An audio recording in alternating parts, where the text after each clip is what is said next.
So this little field right here is our neighbor's. It's part of our farm, but this is what continuous grazing looks like.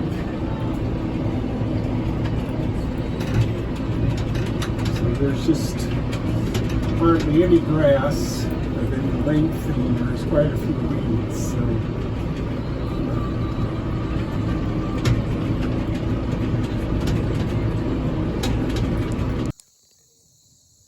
this is paddock 2C. Now the cows were in here 3 days ago. You can see how they clip it down pretty short, especially the stuff that was short already. It's the most tender to them. It's probably the sweetest to them. And so they're pretty rough on a paddock when they go in there, and it doesn't have much regrowth to begin with. And you can see they leave that older stuff, more mature grass. They're not really interested in getting it eaten down. Well, the one thing is it is fall. We're going to see a little bit faster regrowth.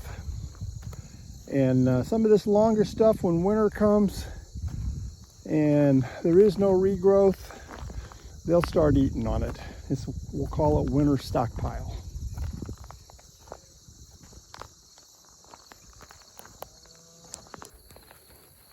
So I thought I'd walk through some paddocks here this morning, give you an idea what they look like. This is paddock 7D. Cows will come in here this afternoon. They're going to be here overnight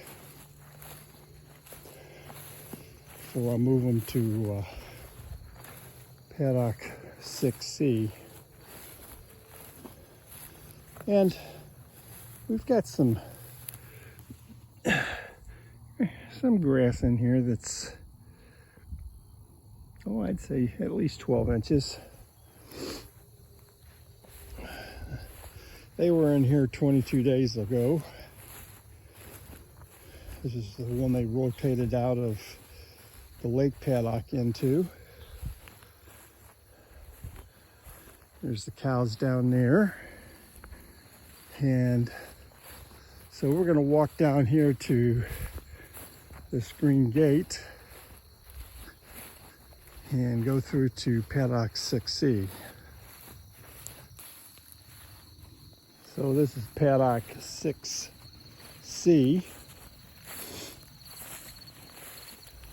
It's starting to grow pretty good. Again, we've got some stuff in here that's about 12 inches tall. This is fescue.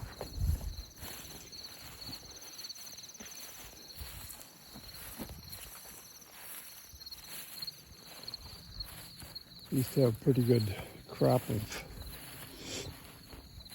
broom sedge in here, and I guess we've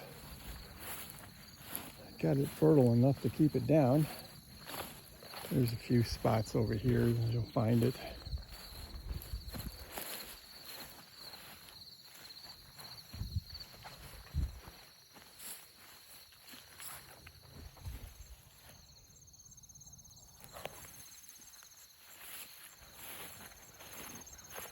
And so we're going to be walking over here to the next paddock, which is going to be 6B that they're going to move into.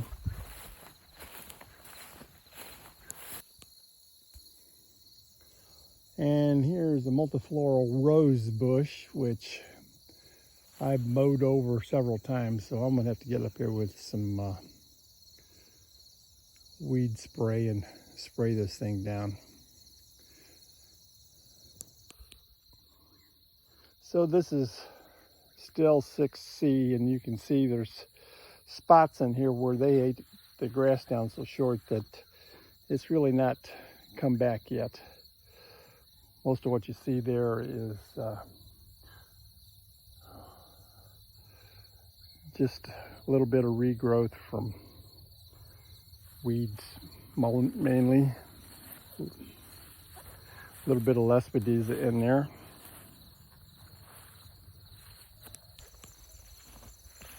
Okay, this is paddock 6B. They'll come in here tomorrow evening, and they've not been in here for 2 rotations now. I've skipped this because the grass had been so short and it was so slow coming back. And you can see really the crabgrass is all that's come in a lot of these spots that they had ate it down so low. So I know when they come in here, they're going to hit these spots hard again, and it's more taller, vibrant grass, they'll just skip over it. I mean, they'll eat some of it, but I've got to change how I'm doing this rotational grazing a little bit. I think I'm going to have to divide these paddocks, which are right at an acre apiece. I think I'm going to have to divide them in half and do a little bit more intensive grazing, which means they'll be in here for a half a day, and they're going to hit it hard, clip it, and then we'll move to the next one.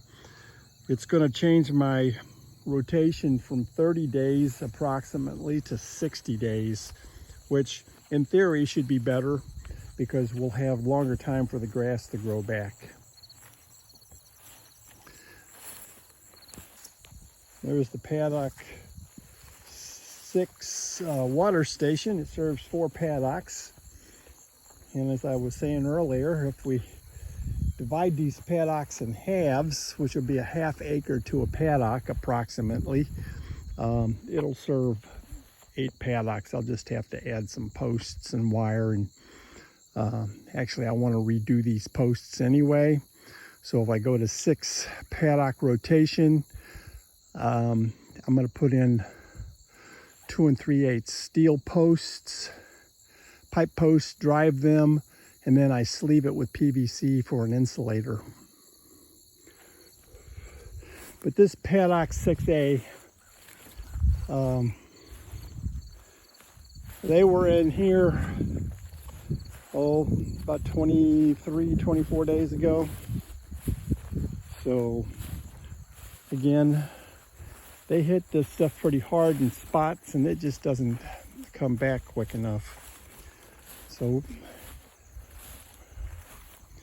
we'll start off next year with 30 paddocks, and I can always take my, what was the hay field over there, and go ahead and set up it into paddocks, which I'll pick up 8 paddocks over there. So I'll have 38 paddocks to rotate through. Maybe I can leave these 1 acre paddocks alone. I mean, the idea is to grow the herd to 20 cows with calves, and I'll have 2 or 3 bulls. This is paddock 5B. It's one of the better paddocks. Again, they hit some spots pretty hard. But if you compare it to my neighbor's paddock down there, his pasture next to the barn, this has got a ton of grass in it. So, I mean, you can obviously see that rotational grazing is good. There's some benefits to it. I didn't run out of grass. I did stop them for about 2 weeks and put them on hay when it got really dry and hot, just to keep them from hitting what was growing and slowing it down. So this is 5A. It's one of the better paddocks, but we've hit it more often than some of the others, and it's struggling to come back a little bit. So again, I wasn't necessarily rotating through every paddock over a 30-day period. Sometimes I was going through half a day in each paddock, so that makes it what, 15 days in a full rotation. Other times I was doing a full day in there depending on how fast it was growing, and so we stretched it out to 30 days. So again, I'm not too unpleased with what's going on here. It's just I'm looking for ways to improve it. Always reading, always studying, looking at what everybody else is doing. Just reading the grass here on the farm. Obviously I could come in here and throw some fertilizer in and it would really take off, but you know, those are inputs that take away from any margins that you might make off of the cattle. And when you're only selling 9-10 cows a year, there isn't a lot of margins left if you start spending it on fertilizer. I have been spending money on fencing materials, chargers, so that type of thing, putting the watering systems in. I've still got one more watering system I got to put in paddock or pasture 3, which is right here. And you can see those white posts over there. What I want to do in there is put one of my in-ground watering systems. And I've got the pipe. I just need the time and the machine. So I hope you enjoyed this video. I'm going to post it and let you see what's going on here at the farm.